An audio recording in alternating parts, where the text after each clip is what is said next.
Princess Alina stared at herself in the mirror, adjusting the simple baseball cap over her dark hair. For once, she wasn't wearing a designer dress or perfect makeup. Instead, she had on old jeans and a worn sweater that belonged to her college roommate. She barely recognized herself, and that was exactly the point. "Your Highness, are you certain about this?" asked her personal assistant Maria, who was nervously wringing her hands. "The Queen expects you at the charity lunch tomorrow." Lena smiled as she grabbed her backpack. "Tell Mother I'm taking a wellness weekend. She'll understand. Besides, I've attended 12 charity events this month. I think I deserve a little break." What Maria didn't know was that Alina had been planning this escape for weeks. She was tired of cutting ribbons and making small talk with people who only saw her title, not her heart. At 26, she had spent her entire life being the perfect princess. But she yearned for something real. The drive to the countryside took 2 hours. Alina had told her security team she was going to an exclusive spa that valued privacy above all else. They believed her because she had never lied to them before. She felt a little guilty. But the excitement of freedom overpowered any doubts. The Helping Paws Animal Shelter sat on the edge of a small town, surrounded by rolling hills and oak trees. Lena had found it online while researching places where she could volunteer anonymously. The shelter needed weekend helpers, and they didn't ask too many questions as long as you loved animals. "You must be Lisa," said Mrs. Thompson, the shelter director, as Alina walked through the front door. Alina had given them a fake name when she applied online. "Welcome to our little family." The shelter was nothing like the pristine palaces Alina was used to. The floors were scuffed, the walls needed paint, and there was a constant chorus of barking, meowing, and chirping. But somehow it felt more alive than any royal residence she had ever known. "Let me show you around," Mrs. Thompson said, leading Alina past rows of kennels filled with dogs of every size and color. "We have about 60 animals right now. Some are here because they were abandoned, others because their families couldn't take care of them anymore. Each one has a story." Alina stopped in front of a kennel holding a small brown and white dog with sad eyes. "What's her story?" "It's Bella. She was found on the highway during a storm last month.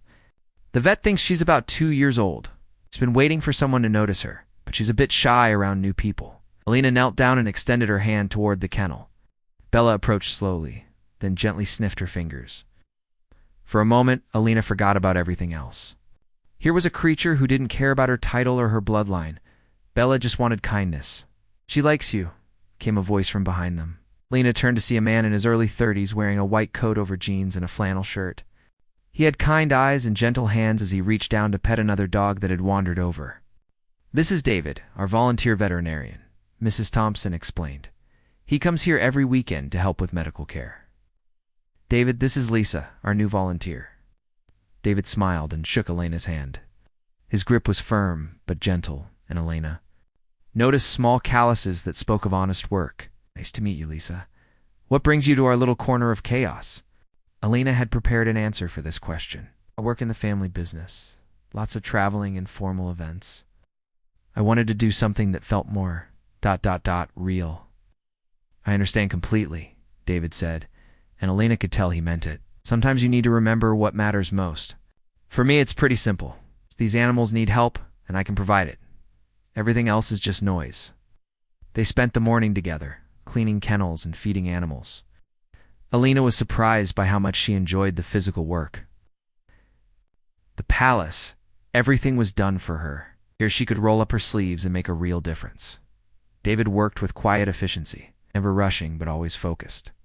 Alina watched him examine a cat with an injured paw, speaking softly to calm the frightened animal. There was something beautiful about his concentration, the way he seemed to understand exactly what each animal needed. "You're good with them," Alina observed as they took a break for lunch. "Animals are honest," David replied, unwrapping a simple sandwich. "No, they don't pretend to be something they're not. If they trust you, it's because you've earned it. If they're afraid, it's because they have good reason to be." Alina nodded, thinking about her own life. How many people in her world were honest? Many relationships were built on genuine trust rather than political advantage. "What about you?" David asked. "Do you have pets at home?" Alina hesitated. The royal family had horses, of course, and her mother kept a few small dogs. But they were cared for by staff, not by the family themselves. Not really. My living situation is ... complicated. David didn't push for details, which Alina appreciated. Instead, he told her about his own dog, a rescue named Charlie, who had been his constant companion for 5 years. He's getting old now, but he still thinks he's a puppy. Every morning, he brings me his favorite toy and demands we play fetch. Before I'm allowed to have coffee, Alina laughed, imagining this simple morning routine. It sounded wonderful compared to her own mornings, which usually began with briefings about the day's schedule and reminders about proper protocol. As the afternoon wore on, Alina found herself completely absorbed in the work. She helped bathe a group of puppies, organized medical supplies, and even assisted David with giving medications to some of the older animals. Her hands got dirty, her clothes got stained, and she had never felt more useful. "You're a natural at this," David said as they finished cleaning up for the day. "Most new volunteers are overwhelmed by the first day, but you jumped right in." Alina smiled, feeling proud of something she had accomplished with her own hands. It feels good to help them. They deserve someone who cares. As she prepared to leave, Alina realized she didn't want the day to end. Back at the palace, she would return to scheduled meals and formal conversations. Here, she had laughed until her sides hurt while watching puppies play. She had felt the satisfaction of completing real work. Most importantly, she had spent hours with someone who saw her as simply Lisa, a person who cared about animals. "Will you be back next weekend?" David asked as they walked toward the parking area. Alina didn't hesitate. "Absolutely. These animals need all the help they can get." "Great," David said, his smile reaching his eyes. "I'll see you then, Lisa." Ow. As Alina drove back toward the city, she realized something had changed inside her. For the first time in her life, she had experienced what it felt like to be valued for who she was, not what she represented. David had treated her like an equal, someone whose opinions mattered and whose help was genuinely appreciated. She thought about Bella, the shy brown and white dog who had slowly warmed up to her throughout the day. By closing time, Bella had been pressing against the kennel door, hoping for more attention. Alina had promised to spend extra time with her next weekend. The palace lights came into view as Alina approached the city. Soon she would change back into her royal clothes and return to her official duties. But she carried something new with her now. She had discovered a place where she could be herself, and a person who made her feel like that self was worth knowing. Tomorrow, she would attend the charity lunch and smile politely at the cameras. But she would also be counting the days until she could return to the shelter. To the animals who needed her, and to David, who had shown her what genuine kindness looked like, Alina parked her car and walked toward the palace entrance, all ready, planning her next escape to the place where she had found something she didn't even know she was looking for. 6 months had passed since Alina first walked into the animal shelter, and her life had split into 2 completely different worlds. Monday through Friday, she was Princess Alina, attending state dinners and ribbon-cutting ceremonies. But every weekend, she transformed into Lisa, the volunteer who spent her days covered in dog hair and her evenings cooking simple meals in David's small apartment. The double life was exhausting, but Alina had never been happier. She had become an expert at creating excuses for her frequent absences from royal duties.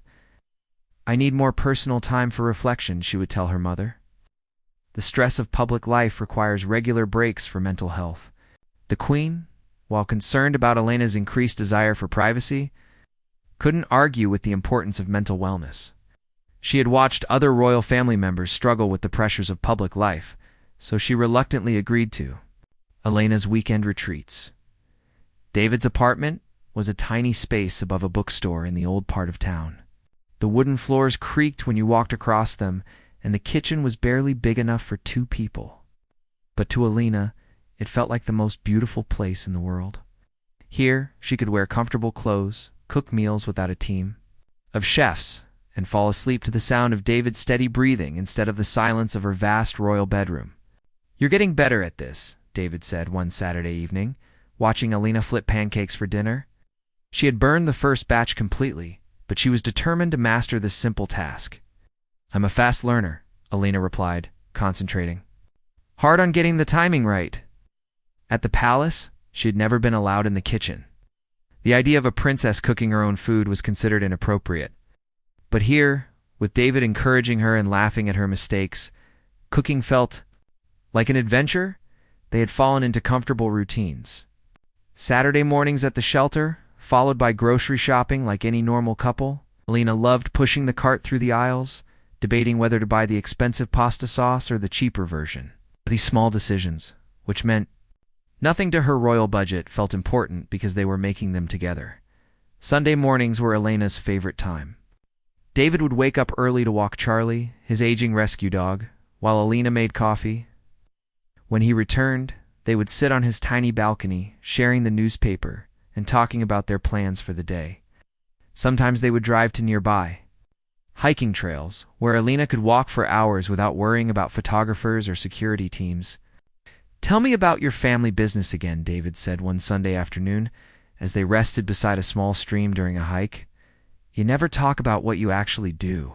Alina felt the familiar twist of anxiety in her stomach, as she had become skilled at avoiding specific details about her work. "It's complicated. Lots of public relations and community events. It's very formal, very traditional. Sometimes I feel like I'm just playing a role that was written for me before I was born." David nodded thoughtfully. "That sounds difficult. Do you ever think about doing something else?"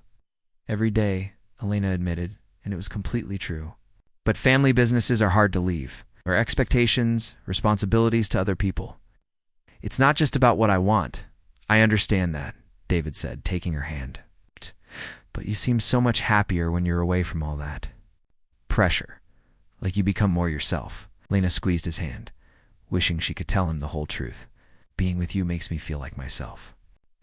You see me as Lisa, not as someone who has to live up to other people's expectations." Their relationship deepened through these quiet moments. Alina learned that David had grown up on a small farm, that he had worked 3 jobs to pay for veterinary school, and that he had chosen to focus on helping animals rather than building a profitable practice. David learned that Lisa was incredibly intelligent, surprisingly strong, that she had a wonderful laugh that she seemed to have been hiding for years. The hardest part was the lying. Alina hated deceiving David, but she couldn't figure out how to tell him the truth without losing him. How could she explain that she was a princess without it changing everything between them? She had seen how people acted around her when they knew her real identity. Even good people became nervous.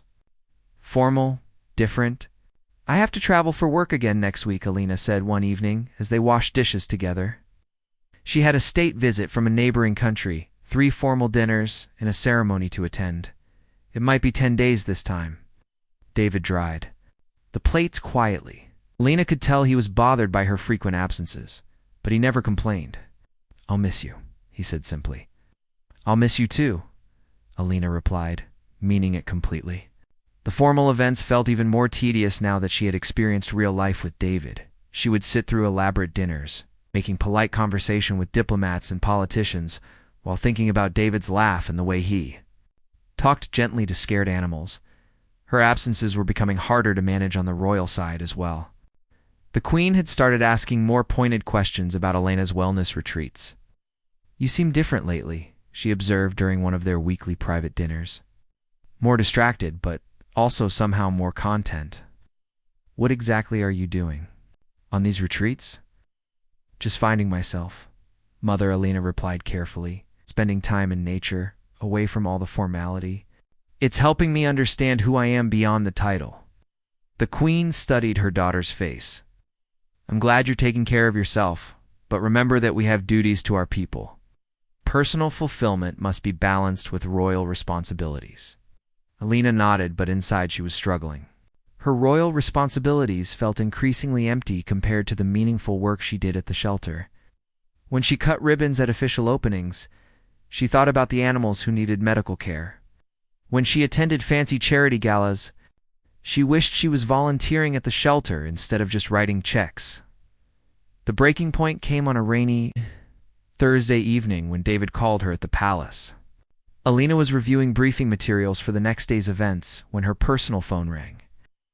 "Lisa, I have something important to ask you, David said, his voice nervous and excited. Are you free to talk? Elena's heart raced. She stepped out, onto her private balcony, away from her staff. What is it? I've been thinking about this for weeks, David continued. I know your work situation is complicated, and I know you can't always be here, but I don't care about any of that. I care about you. I love how you make me laugh, how you're not afraid to get dirty helping animals, how you see good in everything. I love that you're teaching yourself to cook even though you burn half of what you make. Elena started crying, though she tried to keep her voice steady. I bought something, David said. It's not expensive, and I know you're probably used to fancier things, but I picked it out thinking about you.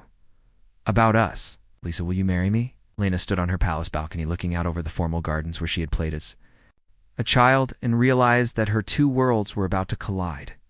She loved David completely, but accepting his proposal would mean finding a way to tell him the truth about who she really was. Yes, she whispered, knowing that this single word would change everything. Yes, I'll marry you. After they hung up, Elena sat in her elegant bedroom, surrounded by portraits of her royal ancestors, and wondered how she would bridge the gap between Princess Elena and the woman who had just agreed to marry a small-town veterinarian who thought her name was Lisa.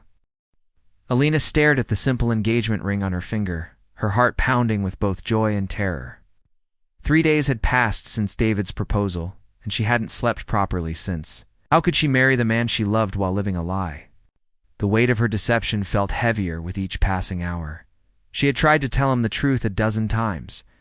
Every time David smiled at her, every time he talked about their future together, she opened her mouth to confess everything. But the words never came. What would happen when he learned that his fiancée was actually a princess? Would he think their entire relationship was built on lies? Would he feel betrayed, manipulated, fooled?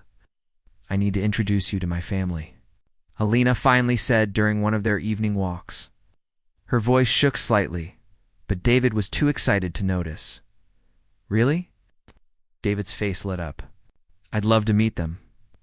When? Elena took a deep breath. This weekend, Saturday evening. But David, there's something you need to know about my family. They single quotes. Different from what you might expect. David stopped walking and turned to face her. Different how? They're very formal, very traditional. The dinner will be at our family home, and it's quite large.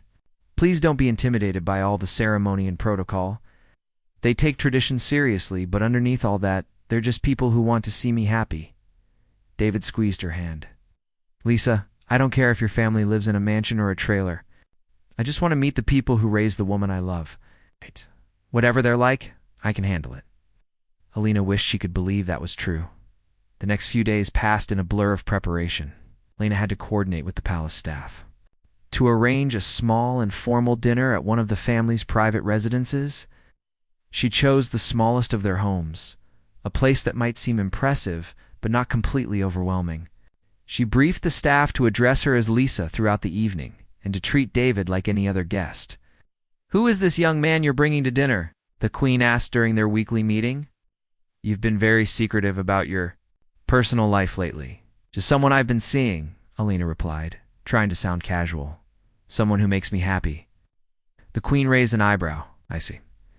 And where did you meet this person? Elena had prepared for this question. Through volunteer work. He's a veterinarian who helps animals in need.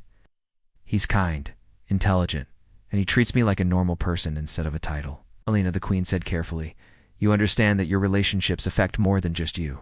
The family has certain expectations. ... Double quotes, I know, mother. Just meet him first, please. Give him a chance. Saturday evening arrived too quickly. Elena picked David up at his apartment, driving herself in a modest car instead of having a driver. She wore a simple black dress that was elegant but not too formal. Ow. David had borrowed a suit from his brother and looked nervous but handsome. Ouch. Look beautiful, he said, kissing her cheek. Are you sure you're okay? You seem tense. I'm fine, Elena lied. Hey, just want everything to go well. The drive to the palace took 40 minutes. Elena watched David's expression change as they passed through increasingly wealthy neighborhoods. When they approached the gates of the royal estate, his eyes widened. "Lisa, where exactly are we going?" "My family home," Alina said quietly. "I told you it was large." The gates opened automatically and they drove up a long driveway lined with ancient oak trees. The house came into view gradually, its windows glowing warmly in the evening light. David stared in silence as they parked near the main entrance.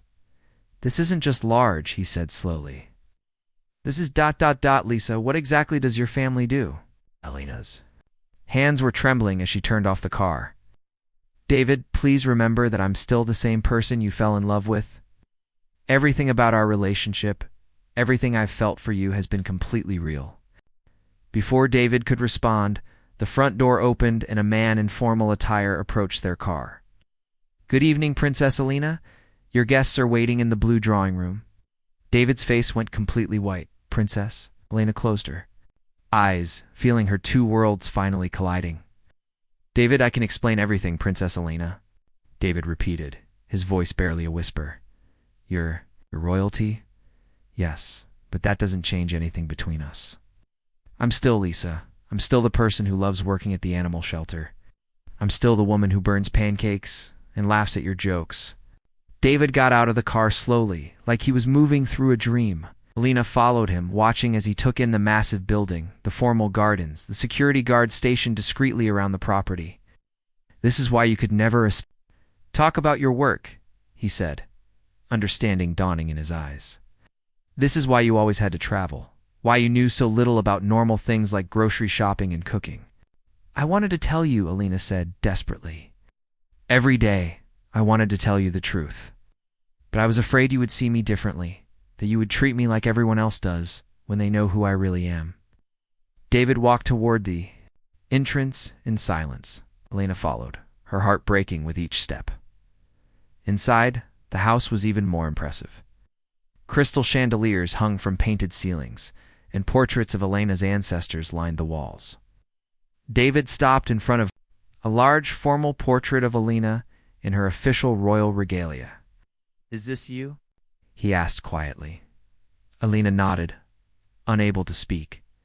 David stared at the painting for a long time.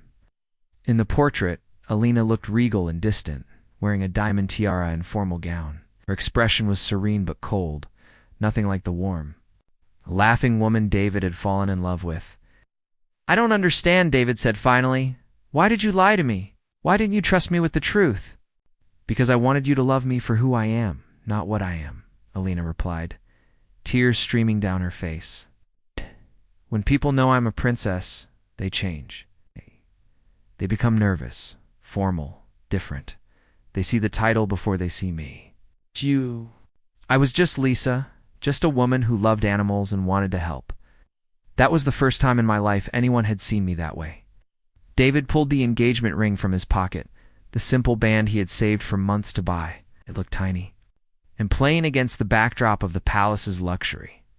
"I bought this thinking I was proposing to someone who would appreciate its simplicity," he said. "But you're used to jewels worth more than I make in a year. You probably have tiaras in your closet." "I don't care about any of that," Alina said. "Urgently, I said yes to your proposal because I love you, not because of the ring or the gesture or anything else. I love that you saved to buy it. I love that you chose it thinking about me." David looked around the grand entrance hall, then back at Alina. "I don't know who you are anymore. The woman I fell in love with was honest, genuine, real. But you've been lying to me for months about the most basic facts of your life." "I'm the same person," Alina insisted. "Everything else about me was true. My feelings, my dreams, my love for you. None of that was fake. How can I believe that?" David asked, his voice breaking. "If you could lie about being a princess, what else have you lied about?" Alina had no answer for that. She stood in the entrance hall of her family's home, wearing her simple black dress, watching the man she loved struggle to reconcile the woman he thought he knew with the reality of who she was. "I need time to think," David said finally. "This is too much, too sudden. I need to figure out what's real and what isn't." Alina nodded, her heart shattering. "I understand. But David, please remember that my love for you is real." That's the one thing that was never a lie. David walked toward the door, then turned back one more time. The woman I proposed to was someone who understood what it meant to live a simple life, someone who found joy in small things. I don't know if that person actually exists or if she was just a role you were playing. As David left, Alina stood alone in the palace that had been her home for 26 years, surrounded by centuries of royal tradition, and wondered if she had lost the only person who had ever truly seen her heart. 3 weeks had passed since David walked out of the palace, and Alina felt like she was living in a nightmare. She went through the motions of her royal duties during the day, but every night she stared at the ceiling, wondering if she had lost the love of her life forever. She had returned to the animal shelter every weekend, hoping to see David there. But Mrs. Thompson gently explained that he had asked for some time away from his volunteer work. He seemed very upset about something, she said. I hope everything works out for both of you. Alina threw herself into caring for the animals, especially Bella, the shy brown and white dog who had become her favorite. Bella seemed to sense Alina's sadness and would press against the kennel door whenever she approached, as if trying to comfort her. You understand heartbreak, don't you, girl? Alina whispered, scratching behind Bella's ears. Someone you trusted left you too. On the 4th weekend, Alina was cleaning kennels when she heard a familiar voice behind her. I was hoping I'd find you here. Alina turned around, her heart racing. David stood in the doorway, looking tired but determined. He had lost weight, and there were dark circles under his eyes. David, Alina breathed, dropping the cleaning supplies. I didn't think you'd come back. I needed time to think, David said, stepping closer. I've spent 3 weeks trying to figure out what was real and what wasn't. I was angry, confused, hurt. I felt like our entire relationship was built on lies. Elena's eyes filled with tears. I know, I'm so sorry. I never meant to hurt you. But then I remembered something, David continued. I remembered the first day you came here. How you knelt down next to Bella's kennel and looked at her like she was the most important thing in the world. That wasn't Princess Alina putting on a show. That was you, being genuinely kind to an animal who needed help. Alina wiped her eyes, hardly daring to hope. I remembered how you stayed late to help me with that emergency surgery, how you got blood on your clothes and didn't care because you were focused on saving that dog's life. I remembered how you cried when we had to put old Max to sleep. We held him while I gave him the injection because you didn't want him to die alone. David reached into his pocket and pulled out the simple engagement ring. I remembered that the woman I fell in love with isn't someone who cares about titles or palaces or fancy things.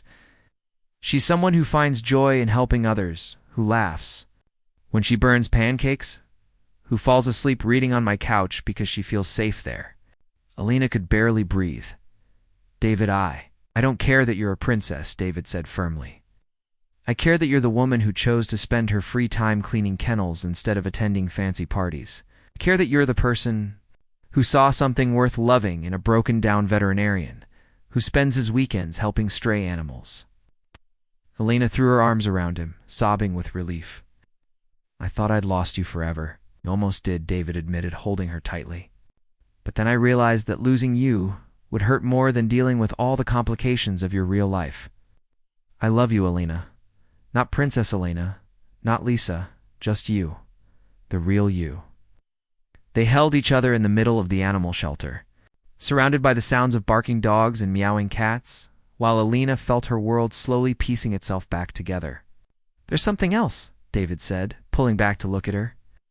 I've been thinking about what you said, about how people treat you differently when they know who you are. I don't want to be one of those people. I don't want our relationship to change because of your title. Alina smiled through her tears. What are you saying? I'm saying let's get married now, before we have to deal with all the royal protocol and media attention. Let's get married as just David and Alina, two people who love each other and want to build a life together.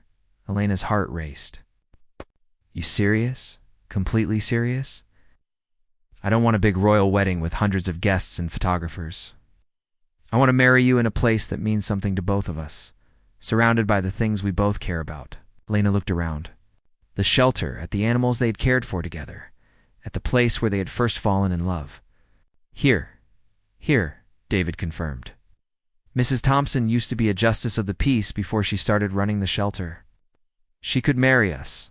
We could have the ceremony in the garden behind the building, with just a few close friends as witnesses. Lena felt a rush of excitement and terror. Okay, my family will be furious. The media will go crazy when they find out. There will be protocols I'm supposed to follow, traditions I'm supposed to honor.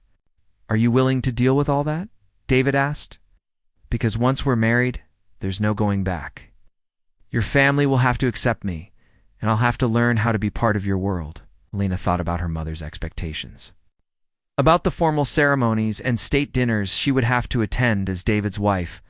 She thought about the photographers who would follow them everywhere, the scrutiny they would face, the criticism that would come from people who thought a princess shouldn't marry a small-town veterinarian. Then she looked at David, at the man who had seen her heart and loved her for who she truly was, and knew that facing all those challenges together would be worth it. Yes, she said firmly. I'm willing to deal with all of it, as long as we're together.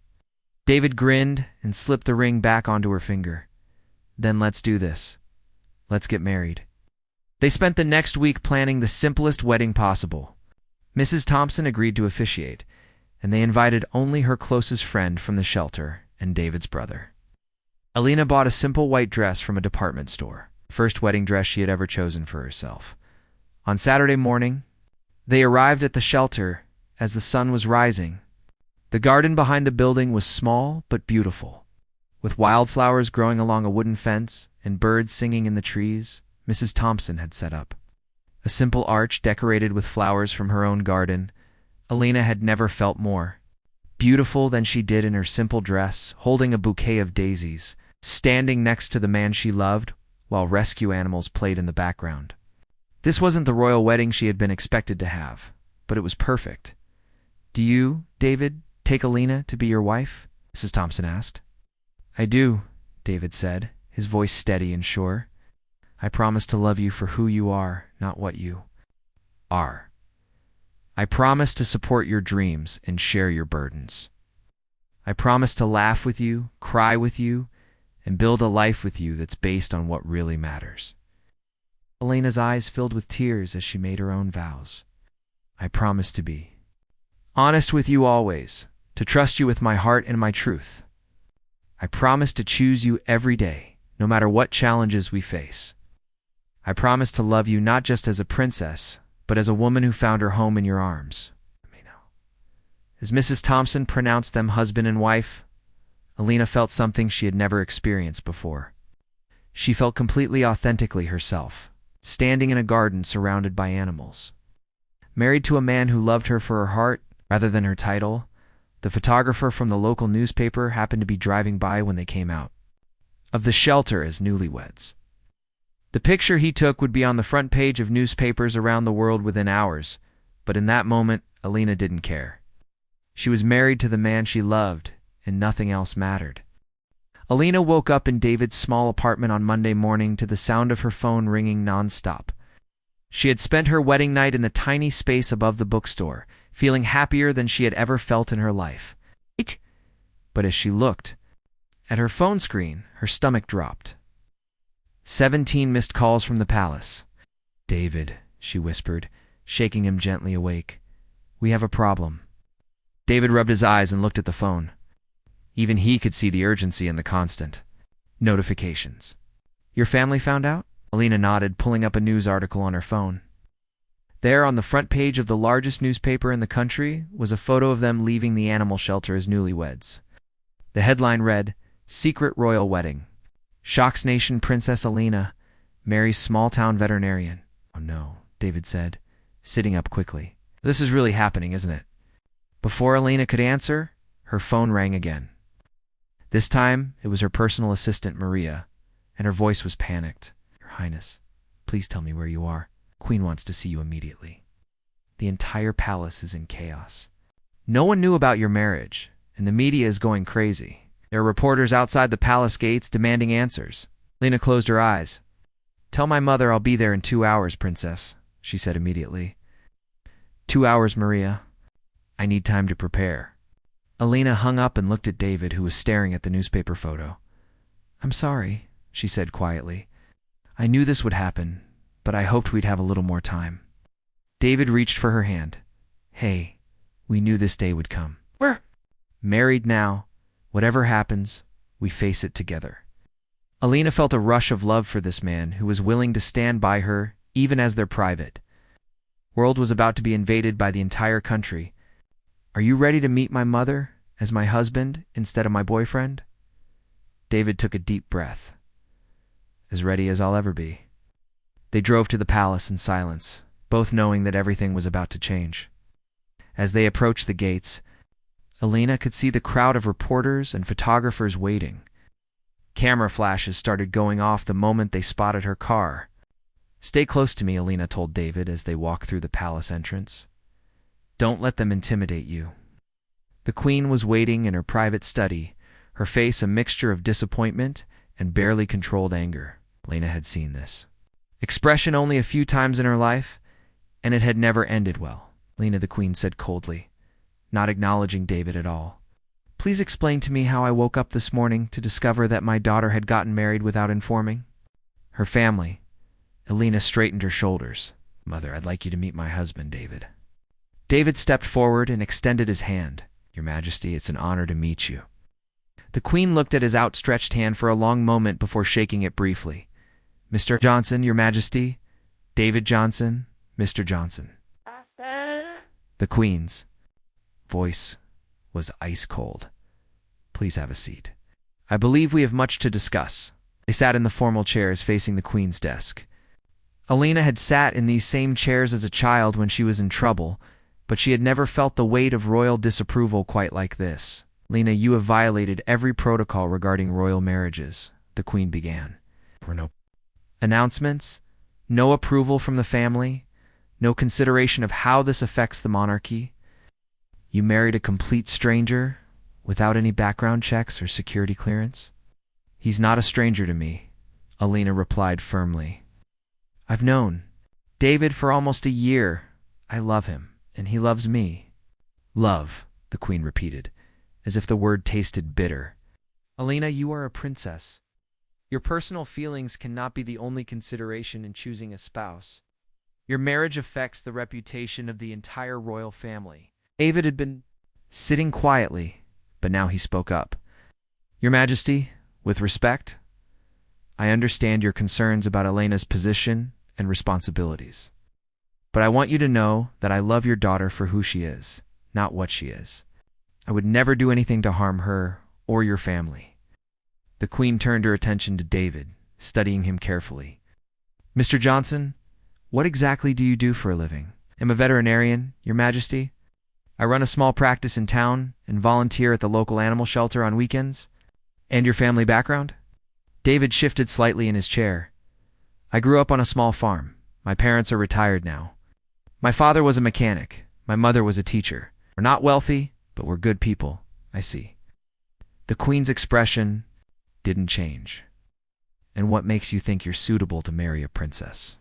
Alina started to object, but David held up his hand gently. Your Majesty, I don't think I'm suitable to marry a princess. But I know I'm suitable to marry Alina. The queen raised an eyebrow. Explain the difference. David looked at Alina then. Back at the queen. When I met your daughter, I didn't know she was a princess. I fell in love with a woman who spent her weekends cleaning animal kennels and learning to cook pancakes. I fell in love with someone who cried when we had to put a sick dog to sleep, who stayed up all night helping me care for injured animals, who found joy in simple things. The queen listened without interrupting. The princess part of Alina's life is important, David continued, and I respect that. But that's not what I fell in love with. I fell in love with her kindness, her laugh, her determination to help others. Those qualities don't come from being royal. They come from being a good person. And you believe that's enough? The queen asked, being a good person? I believe it's everything, David replied confidently. Alina makes me want to be better. She sees good in the world that I sometimes miss. She works harder than anyone I know to make a difference in people's lives, even if it's just helping one animal at a time. That's not because she's a princess. That's because she's Alina. The queen was quiet for a long moment, studying both. Of them, finally, she turned to Alina. And you? What do you have to say about this situation you've created? Alina took a deep breath. Mother, you asked me who David is? You want to know what makes him worthy of marrying a princess? I think that's the wrong question. The queen frowned. Do you mean you should be asking what makes me worthy of marrying him? Alina said. David didn't choose to marry a princess. He chose to marry the woman I am when I'm not being a princess. He's seen me at my worst, my most vulnerable, my most real, and he loves me anyway. Alina reached for David's hand. When David asked me to marry him, he was asking Lisa, the volunteer who burns dinner and laughs too loud and gets emotional over injured animals. That's who I want to be. That's who I am when I'm happiest. But you're a princess, the queen reminded her. That responsibility doesn't disappear because you want to be someone else. I'm not trying to stop being a princess, Alina said. I'm trying to be a better one. David makes me more compassionate, more grounded, more connected to real people's lives. Isn't that what the monarchy should be about? Serving people, understanding their struggles, being genuinely helpful instead of just ceremonial. The queen stood up and walked to the window, looking out at the palace gardens. Alina, I spent my entire life preparing you for the responsibilities of royal life. I taught you about duty, protocol, tradition. I never taught you that you could simply choose to ignore all of that for personal happiness. You also never taught me that I had to choose between duty and happiness, Alina replied. Maybe they don't have to be opposite things. The queen turned back to face them. Mr. Johnson, if I were to accept this marriage, would you be willing to take on the responsibilities that come with being married to a princess? Public appearances, formal events, constant media attention? David nodded. Yes, Your Majesty. I know it won't be easy, but I'm willing to learn. I'm willing to support Alina in whatever she needs to do. The queen looked at Alina. And you? Are you prepared to help your husband adjust to royal life while maintaining your own duties? Yes, Alina said firmly. We'll figure it out together. Queen sat back down, her expression softening slightly for the first time since they had arrived. When I was your age, Alina, I thought duty and personal happiness were two separate things. I chose duty, and I've never regretted it. But perhaps there's wisdom in finding a way to honor both. She looked directly at David. Mr. Johnson, I cannot say I approve of how this marriage came about, but I can see that my daughter is happier than I've seen her in years. If you can promise me that you will support her royal duties while helping her stay connected to the person she wants to be, then perhaps we can find a way to make this work. David smiled. I promise, Your Majesty. The queen nodded slowly. Very well. We'll announce that the family supports this marriage. But there will be conditions, protocols to follow, expectations to meet. Alina felt tears of relief in her eyes. Thank you, Mother. Don't thank me yet, the queen said with a slight smile. Wait until you see what royal life looks like for both of you now. As they left the palace that afternoon, Alina realized that her story wasn't ending. It was just beginning. She had found a way to be both Princess Alina and the woman David had fallen in love with. Now they would build a life together that honored both parts of who she was.